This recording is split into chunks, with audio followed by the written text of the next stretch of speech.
Aku masih ingat pertama kali mendengar nama Jeffrey Epstein.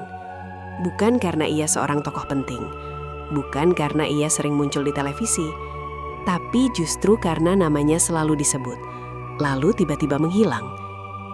Setiap kali ada laporan tentangnya, selalu terasa seperti ada kalimat yang tidak selesai, seperti ada halaman yang sengaja dilewati, seperti ada pintu yang ditutup tepat sebelum kita sempat melihat ke dalam. Dan sejak saat itu, aku mulai mengikuti kasus ini. Perlahan, bertahun-tahun. Dari satu dokumen ke dokumen lain, dari satu kesaksian ke kesaksian berikutnya. Sampai akhirnya aku menyadari satu hal.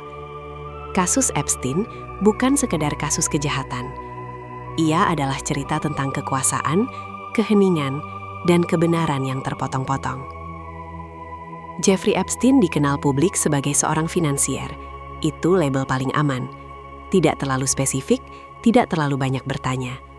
Seorang pria dengan uang, relasi, dan akses ke dunia elit. Tapi semakin dalam aku membaca, semakin aneh gambaran itu. Tidak ada riwayat pendidikan keuangan yang jelas, tidak ada rekam jejak perusahaan besar yang transparan. Namun kekayaannya luar biasa. Ia memiliki properti mewah di Manhattan, rumah besar di Florida, sebuah pulau pribadi, jet pribadi, dan yang paling mencurigakan, hubungan sosial dengan orang-orang yang sangat berkuasa. Politisi, pengusaha, akademisi ternama, tokoh kerajaan, selebritas dunia. Pertanyaannya selalu sama, kenapa mereka semua mengenalnya? Pada awalnya kasus ini nyaris tenggelam. Ada laporan-laporan kecil tentang gadis-gadis muda, tentang perekrutan aneh, tentang uang, tentang pijat. Namun pada saat itu, tidak banyak yang berani berbicara. Lalu datanglah tahun 2008. Epstein ditangkap dan mengaku bersalah atas tuduhan yang jauh lebih ringan dari apa yang sebenarnya dituduhkan. Hukumannya singkat, perlakuannya istimewa. Dan setelah itu, ia kembali bebas. Bagi banyak orang, ini adalah tanda pertama bahwa ada sesuatu yang tidak beres. Aku ingat membaca komentar seorang jurnalis saat itu. Ia menulis, jika orang biasa melakukan kejahatan seperti ini, hidupnya akan hancur. Tapi Epstein keluar seolah tidak terjadi apa-apa. Dan kalimat itu terus terngiang. Tahun-tahun berlalu. Epstein kembali hidup seperti biasa. Bepergian, bertemu orang-orang penting, menghadiri acara eksklusif, seolah masa lalunya tidak pernah ada. Sampai akhirnya, pada 2019, segalanya berubah. Ia ditangkap kembali, kali ini oleh otoritas federal. Tuduhannya jauh lebih berat, bukti-bukti lebih banyak, korban mulai berani bersuara. Dan untuk pertama kalinya, publik percaya, mungkin kebenaran akhirnya akan keluar. Namun harapan itu tidak bertahan lama. Jeffrey Epstein meninggal di sel penjara. Secara resmi, dinyatakan bunuh diri. Tapi jika kamu membaca detailnya, seperti yang aku lakukan, cerita itu mulai terasa rapuh. Kamera pengawas di sekitar selnya tidak berfungsi. 2 penjaga yang seharusnya mengawasi tertidur. Prosedur pemeriksaan rutin tidak dilakukan. Bukan satu kegagalan, tapi serangkaian kegagalan. Dan itu terjadi pada salah satu tahanan paling terkenal di Amerika saat itu.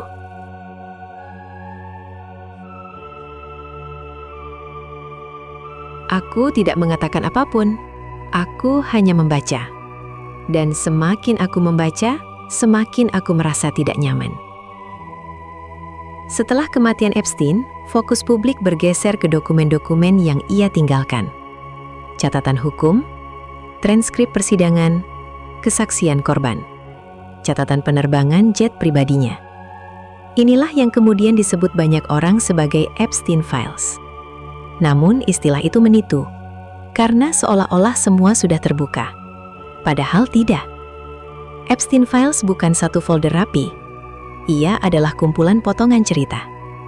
Beberapa jelas, beberapa buram, banyak yang hilang.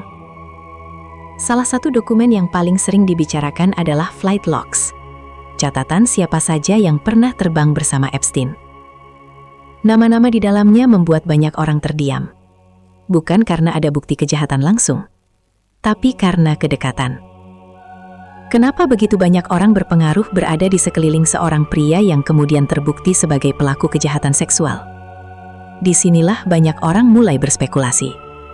Apakah Epstein hanya predator? Atau ia juga alat? Beberapa jurnalis mengajukan kemungkinan bahwa Epstein mengumpulkan informasi sensitif, bahwa ia menciptakan situasi di mana orang-orang berkuasa bisa terjebak. Jika itu benar, maka kekuatannya bukan berasal dari uang, melainkan dari rahasia.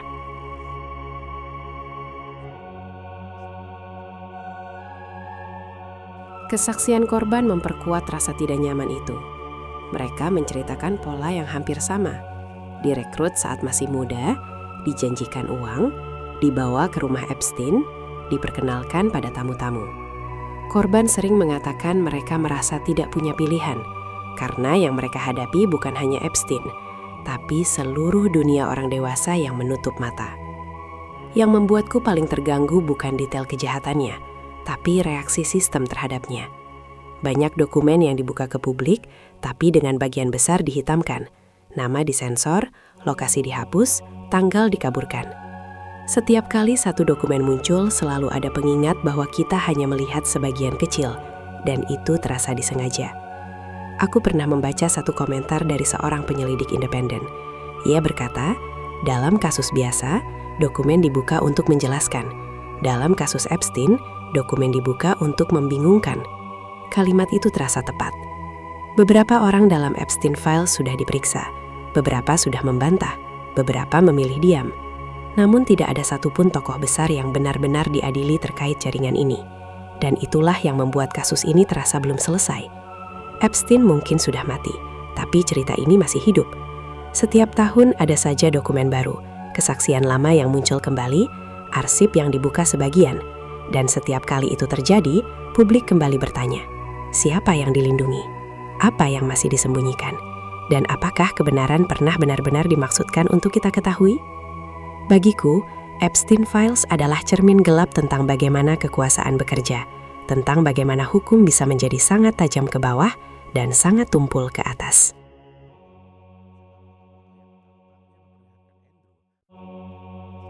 Aku tidak percaya semua teori konspirasi. Aku juga tidak percaya semua versi resmi. Aku hanya percaya satu hal. Jika kasus ini sederhana, ia sudah selesai sejak lama. Dan sampai hari ini, masih ada dokumen yang disegel. Masih ada nama yang tidak disebut. Masih ada korban yang merasa keadilan belum datang. Selama itu masih ada, cerita ini belum berakhir. Epstein Files bukan hanya arsip. Ia adalah pengingat bahwa terkadang misteri terbesar bukanlah apa yang terjadi, melainkan apa yang tidak pernah kita diizinkan untuk tahu.